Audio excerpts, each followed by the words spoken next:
Good morning, brothers and sisters. My name is Christian, for those of you who don't know me. I'm primarily a musician, and now I make videos about my story and different things that I've been through that have made me who I am. And a big part of 2023 for me was overcoming my addiction. We all have vices. I still like to drink and smoke every now and then, but my real addiction was food. So a little bit of a story time. When I was younger, my dad had just one custody of me and my middle brother, and me and my dad had an awful relationship leading up to this moment, just because I was living with my mom and I was old enough to kind of be told what to say. And I had my own experiences with my father that kind of painted him in a negative way for me, so there's plenty of parental abuse there. There's plenty of emotional, mental, physical, so pretty much the whole spectrum of abuse. So I had my own reasons for not having a great relationship with him and not wanting to go on visitations. But when it came to, having a voice in court as a 10-year-old, a lot of what I had to say was embellishments that were handed down to me. But moving beyond the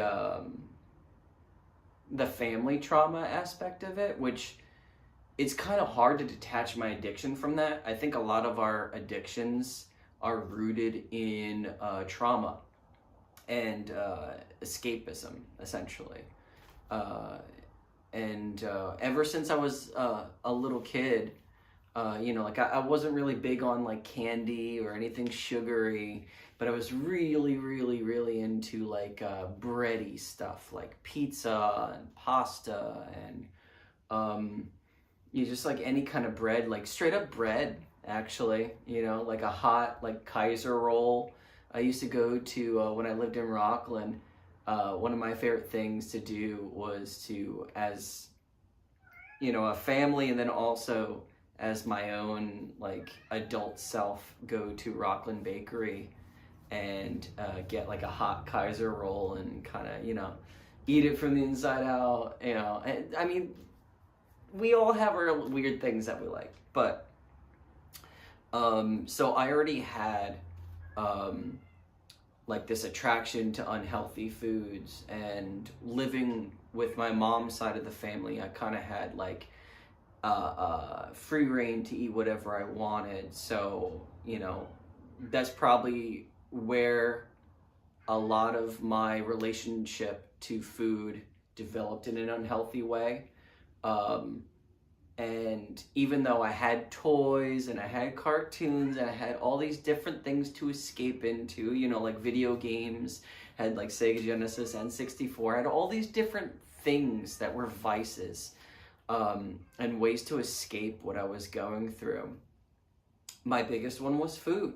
And I didn't realize how big it was until 2023. I've always had a rough relationship to food. I think a lot of you have too, but it's just, so this is essentially where it became a lot more of a problem.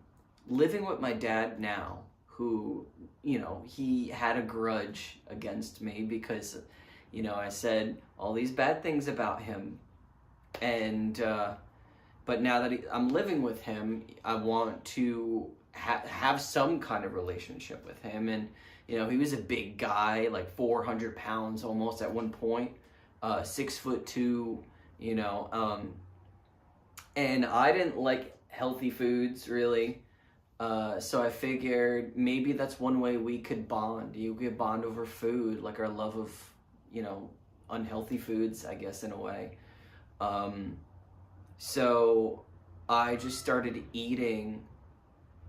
I mean, this is not just because I wanted to develop a relationship with my dad, but it was also my way of coping with living with my dad. Because now, even though at my dad's house, he did have like toys and video games and stuff. It was in a much more like militant, like controlled environment. So I didn't have open access to all the foods that I like, and I didn't have open access to like the toys and the shows that I want to watch. Like, it was all based around when we were allowed to do that. Even food in a way, but like when we ate together.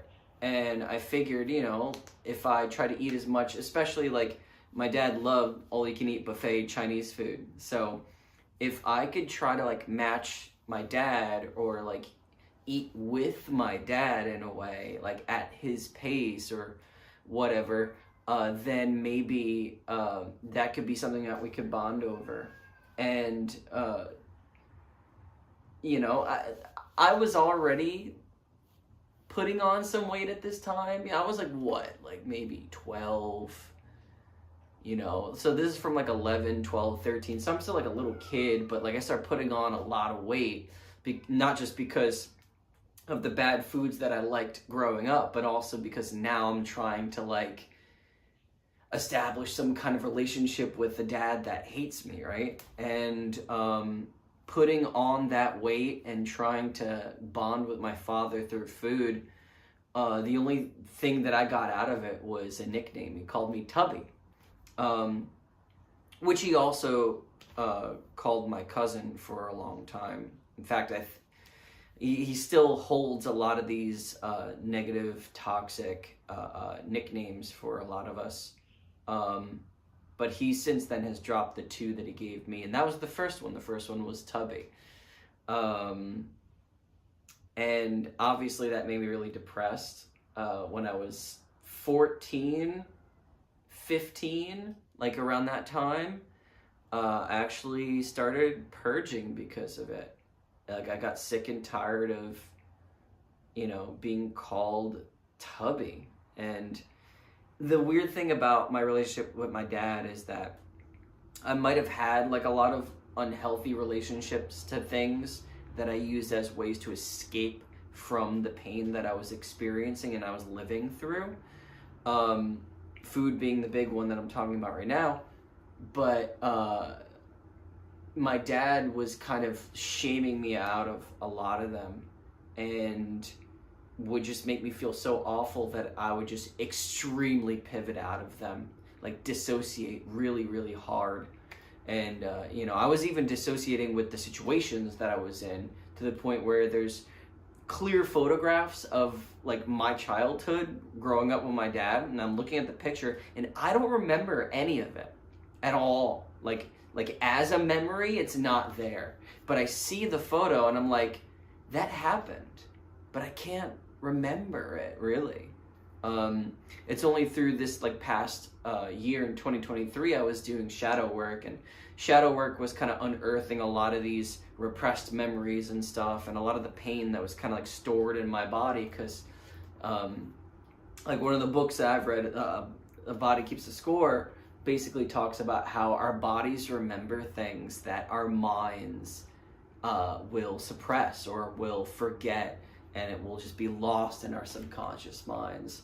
Our bodies never forget. They hold on to it, and which is why it's so important to like allow ourselves to feel whatever we're feeling, whether it's good, bad, whatever, so we could release it. But getting back to the story, around 14, 15 years old, and this is around the time that my mom passed away too, so that was a like a heavy thing as well. But it was around this time that I started like starving myself, and but I couldn't break my relationship to food. So like I would not eat, and then I would overeat, and then I would try to not eat again, and then I would overeat again. It was just this weird oscillating thing. And then I started purging. And I was terrified of it, because like throwing up sucks, it smells bad, it feels bad, like nothing about throwing up feels good. And so I never even fathomed the idea of even trying something like that. But I was working at Dunkin' Donuts at the time, and I remember, because we had those really long straws, I was like, let me just like experiment, like what would this be like, right? And Yeah, it was awful. It was awful. You know, I tried to restrict how much I was eating and what I was eating, and whenever I would eat something like that was like really like fatty and bready, or you know, whenever I would eat too much, I would immediately go let it out. And I did this for like almost 2 years, which is awful because I lost a lot of weight. I went from like 185 pounds to like 145 pounds, really. And it was like the transformation was there, but the way that I looked so unhealthy. I was skinnier, but like the color of my skin, like I had like this, like I usually have like kind of like an olive shade, like that's like my natural tone, but like I was like pale for the first time in my life. I was like as pale as I've ever been. And the way that I was skinny was like veiny, and like I just did not look good at all. I looked sick, is I guess what I'm trying to say. I looked sick. And then eventually, you know, when I stopped doing that, and I did lose the weight, I gained my second nickname, Dummy. So if he can't insult me for my weight, he'll insult me for my intelligence. And in a way, that one hurt even more, because not only did my dad making fun of me for my weight, even though I was trying to relate to him through food, and that's why I even put on the weight to begin with. Not only did that cause like a negative relationship that I had to not just food, but with my body and how I look and how I feel in my body and how I don't like my body. But it also, this second name that he gave me, just like, it made me feel so, not like inferior to him, because like I never perceived him as like a smart guy, but I always like it made me feel like I'm him. And I think that's why it hurt more. It made me feel like he was projecting, and I think he was, in a way. He was projecting, because now whenever I hang out with him, he always talks about how there's something wrong with him, and growing up, he just didn't know how to. And maybe, who knows, like, we all land on the spectrum of something, right?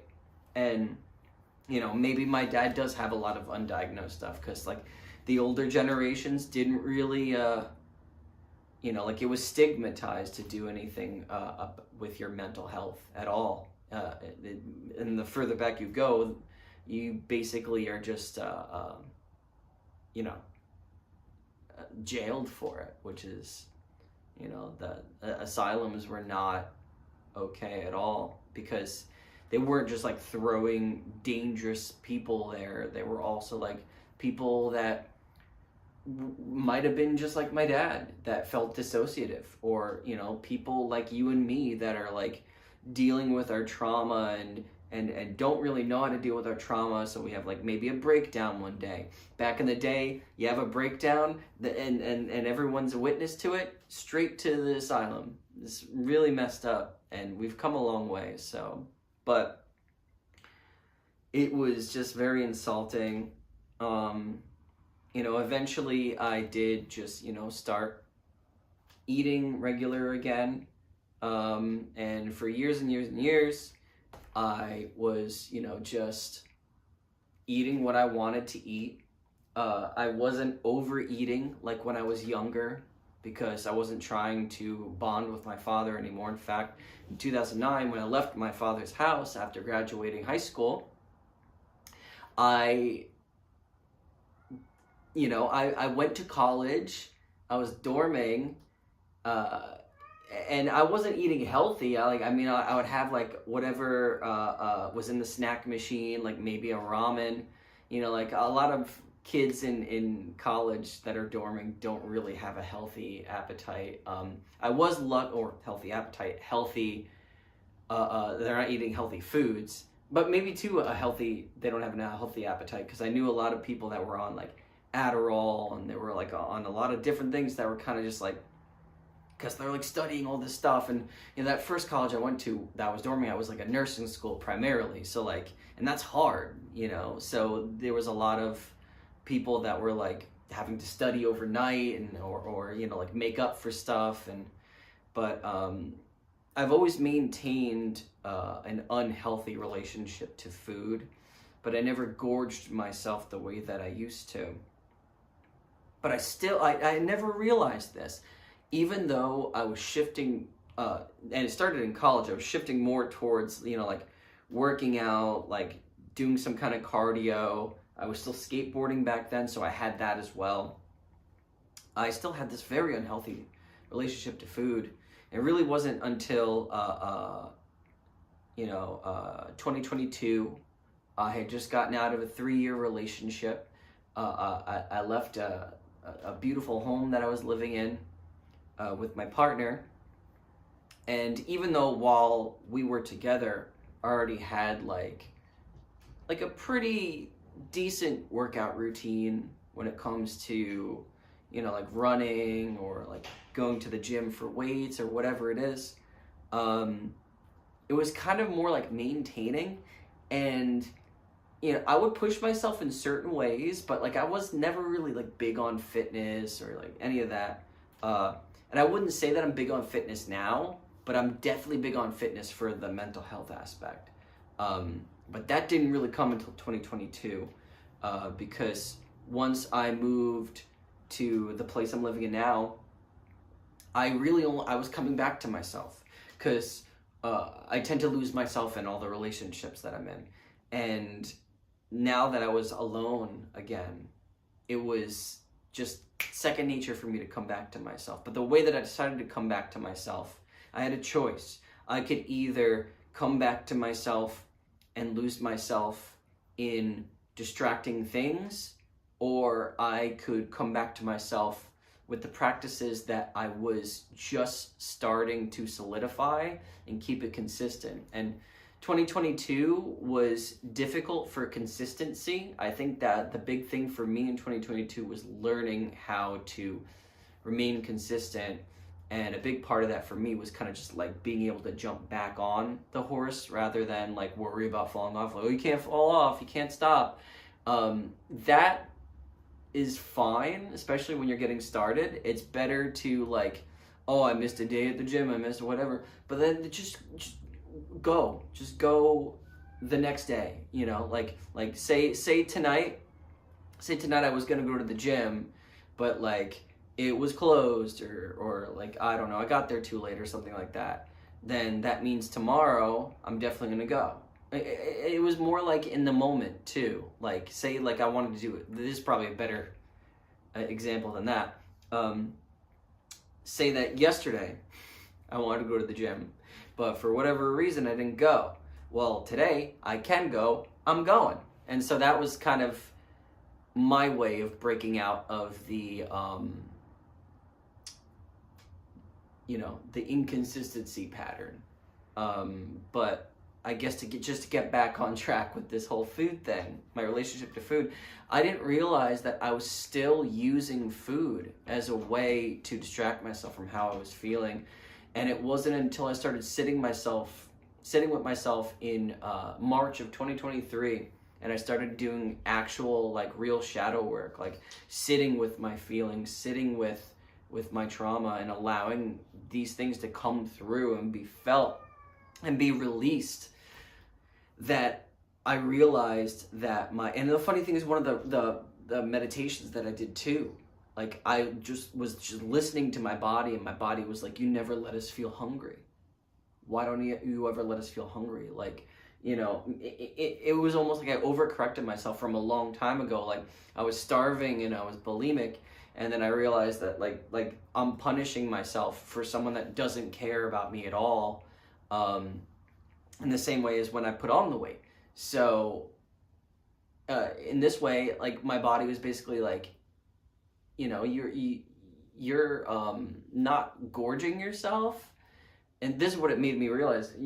I wasn't gorging myself, but I was consistently always eating something. You know, like I had snacks, or and the funny thing too is I actually caught myself. I caught myself how I was eating as well. Like if I had pasta here at home, and you know, like maybe I was like really hungry or a little high or whatever it is, I would wind up making the whole box, eating half the whole box in one sitting. And it was a lot of pasta, you know? And I wouldn't do that every single night, but I would catch myself, especially in early 2023, that I was doing that. And then I would think back to when I was living with my ex and be like, oh yeah, like we made these delicious meals together. I would go up and get seconds. And there's nothing wrong with getting seconds, you know, but consistently doing that, it's no wonder that the COVID weight, not only did I gain weight during COVID, but that I kept it on for the most part. You know, when I was delivering mail, I got to lose it a little bit, but it was a health coach friend of mine. She told me that it's 80% your diet. Like if you're worried about like your health and you're worried about like, you know, like your weight or whatever it is, it's 80% your diet. It's what you're eating, what you're putting in your body, and also what you're not putting in your body. Because like, we're not supposed to be eating so much. Like, I know I'm American, and a lot of people watching this are probably American too. So we're used to eating a lot more than we should be eating. And that's not healthy. Like, it might feel like a comfort, and this is me speaking from my own experience. For me, it might feel like a comfort, but it's really just a distraction from what you're truly feeling. And this is the root of my addiction. And I finally hit it after all these years. It wasn't just a dysfunctional relationship with my dad. It wasn't just when I was a little kid I got to eat what I want. It was a distraction from how I was feeling. I was afraid to feel my feelings. Now, in the moment, as a little kid, that's what I needed to do to survive, is distract myself with like games and toys and food or whatever it is. But like as an adult now, these traumas, even though I've lived through them, they're no longer happening. So why carry this negative, abusive behavior as if it's still happening? So once hitting that root and feeling this feeling in my body, that my body was almost kind of like begging me, stop constantly eating. Even if it's like little things, just stop. Like, let us feel hungry so we know when to eat. I mourned for my body. And for the first time, I was like literally, like even verbally, like just like apologizing to my body, not just for like this weird relationship that I've always had to food, but like for how I've always felt about it. Like, we only get one body in this life. We should appreciate our bodies.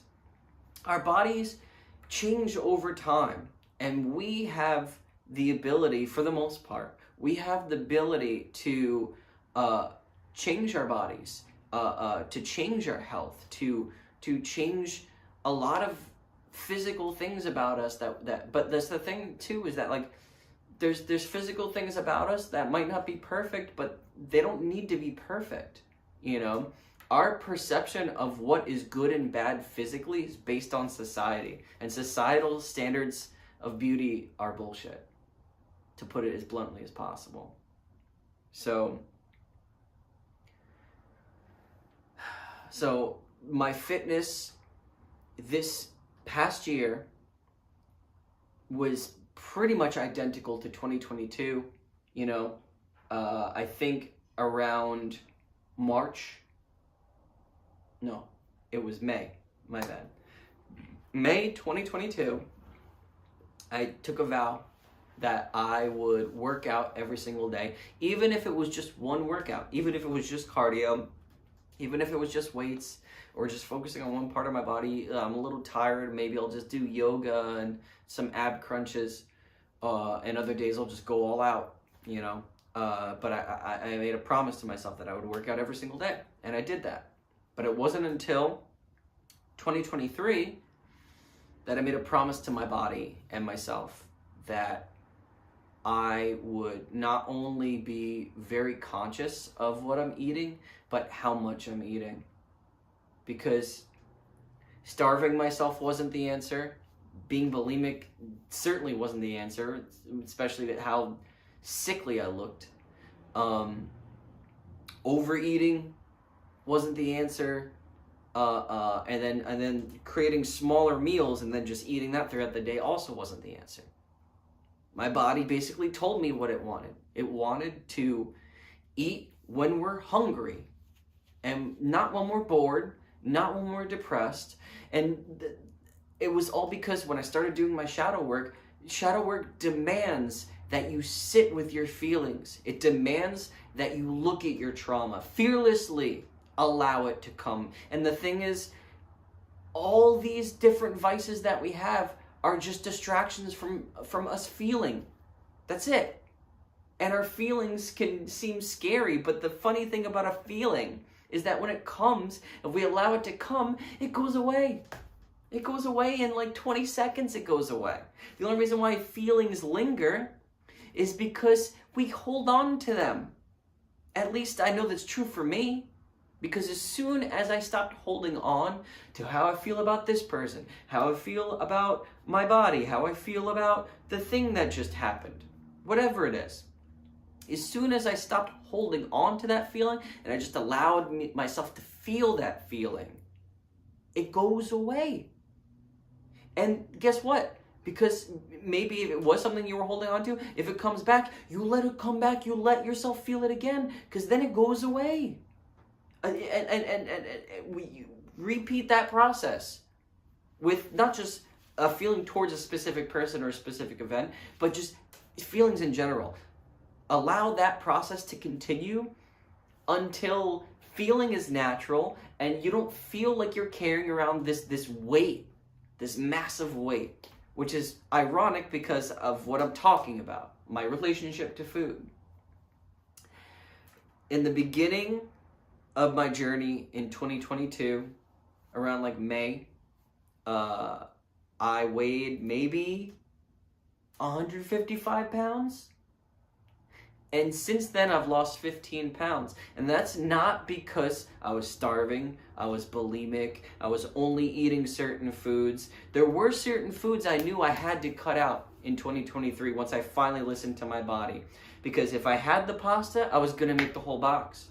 If I had the pizza, it was going to be, and the funny thing too is that I love pizza. It's my favorite food. It was my favorite food with my mom, and it was her favorite food. So it was our way of bonding together. It's a very special food for me. So instead of just abusing it, if I have pizza, and this might sound extreme, but like, if I have pizza once a month, then not only is it going to feel special and feel like an event, but I'm also not going to feel sick. I'm not going to feel heavy. I'm not going to feel guilty. And the funny thing too is that like growing up, spending 3 years with a vegan partner that really knew how to cook, I picked up some of the easier dishes and how to make them. Very bean heavy, like quinoa salads with black beans and a chickpea salad that's like a tuna fish salad. I would make like oatmeal in the morning or like an egg omelet. A lot of the stuff is very like protein, very high fiber. If I had bread, it was like a multi-grain bread that comes from like a local bakery, or like spinach wraps. I like spinach wraps. Big on soups. I'll get like a bunch of vegetables and like vegetable broth and make like a soup.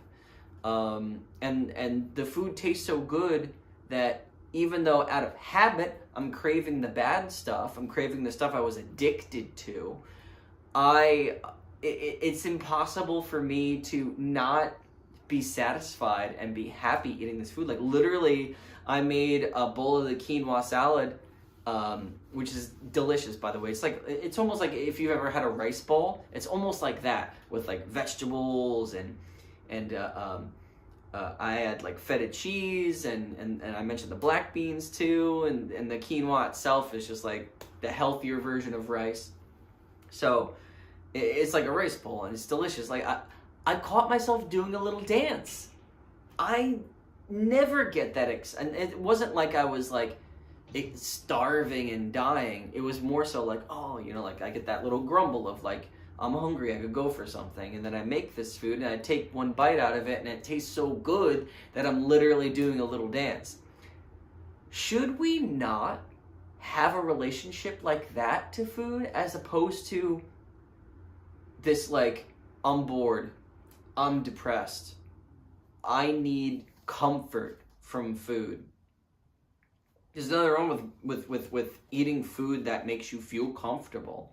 But if that's where you're looking for your comfort, you're going to develop, like I did, the worst relationship to it. And, because it was my whole life. So I'm still, that's the thing too, is that I'm still, even though like I'm in the best shape of my life, I have more energy than I've ever had, and I feel incredible, I still get like these like little cravings of like, oh, chips and salsa, and the funny thing too is that like there's nothing wrong with eating these things every now and then. It's eating these things all the time that's the problem, so like I don't have unhealthy crappy foods in my house because I'm primarily eating at home. So what I'm primarily making at home is going to be healthy. It's going to be vegetable focused. It's going to be protein focused through beans or eggs or whatever it is. And it tastes great.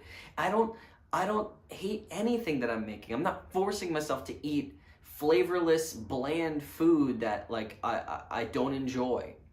It's just that I've developed habits of just like Domino's pizza or whatever it is, like all this stuff, like Chipotle. And the funny thing is,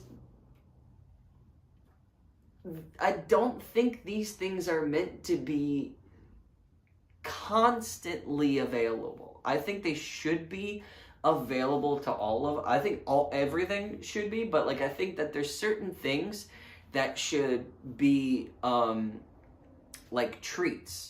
Like people that are usually on a diet, they consider it a cheat day. But I don't really like the mentality of like it's a cheat day or it's like a cheat meal. I prefer that it's like a treat. It's just a treat. I don't think you should treat yourself to something like that every day, because then it's not really a treat. Then it's just something you do. But that pizza that I have once a month, it truly is a treat. It's a joy. It feels amazing. I'm super, super happy. And the funny thing too is that like for the past couple months, when I would get my monthly pizza, I would get it with like my family. So even though my mother's not there and I don't have this pizza connection with the rest of my family, to be able to have like a good couple slices of pizza with my family and we're all together, it's like a new bonding experience. And honestly, like nowadays, because like there's just this new relationship that I've developed to food, like what I'm eating, how much I'm eating, and then the bad foods that I really crave, just allowing myself to have them like very, very sparingly throughout the month. Not only has that changed my relationship to food from like something that I used as a crutch to distract myself from my feelings, to something that now I'm doing a happy dance when I'm eating a healthy meal. It doesn't just have to be the pizza, like the quinoa salad I mentioned before, incredibly healthy. And it's incredibly flavorful, and it made me feel so happy. Like I had a bowl of butternut squash soup that did the same thing to me just a few days ago. But obviously the pizza does that as well. Like, so I'm realizing that my relationship to food is completely changed. Like, because I'm not constantly gorging myself, and because there's certain foods that I'm just not making at home, I'm not eating out regularly at all. So even when I eat out, now that also feels like a treat. you know? Like I went out after a community hike just a few days ago to this wonderful Thai place in Warwick. And the food is incredible there. Oh, it was so good. Like, so satisfying. And I think that's okay. You know, like having a drink or, you know, occasionally smoking a bowl, is as long as you're not doing it all the time. But obviously when it's an addiction, that's hard to control. And I had to take a lot of, like, this journey was just like this weird roller coaster of just like highs and lows of like having to stop eating certain foods. Like I had the Uber Eats app, right, in 2022 and into 2023, and I just couldn't stop using it. I couldn't stop, like, you know, so even though I wasn't eating out, I was still like paying a lot more than I should for bad food, you know. And a lot of these places, they have like a buy one get one free, like the big one for me, and this might sound disgusting, but the big one for me that made me open my eyes even more than the half a box of pasta was this local pizza place by me. I'd be like, okay, I'm not gonna get pizza, but they have a buy one get one free on their garlic knots, and their garlic knots are really good. They have like 10 garlic knots. So if you buy 10 garlic knots, you get 10 more for free.